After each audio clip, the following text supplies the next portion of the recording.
தர்மபுரி மாவட்டம் காரிமங்கலத்தை அடுத்த தும்பல அள்ளி கிராமத்தைச் சேர்ந்த தம்பதியர் யுவராஜ் மங்கம்மாள். இவர்களுக்கு 3 மகள்கள் உள்ளதை அடுத்து கடந்த மார்ச் மாதம் 26ஆம் தேதி 16 வயதான அவர்களது 2வது மகளை அதேபூரைச் சேர்ந்த தங்கவேல் மகன் நிர்மல்குமார் காதல் திருமணம் செய்து கொண்டதாக கூறப்படுகிறது.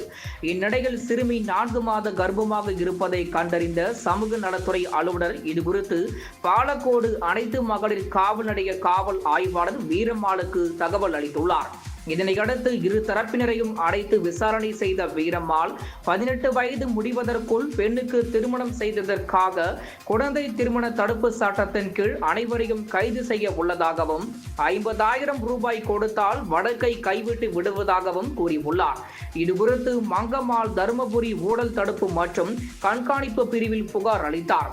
லஞ்ச ஒழிப்புத்துறை போலீசாரின் ஆலோசனைப்படி மங்கம்மாள் வேதியியல் பொருள் தடவப்பட்ட 50,000 ரூபாய் பணத்தை ஆய்வாளர் வீரம்மாளிடம் கொடுத்த போது அங்கு மறைந்திருந்த லஞ்ச ஒழிப்பு போலீசார் அவரை கையும் களவுமாக பிடித்து கைது செய்தனர்.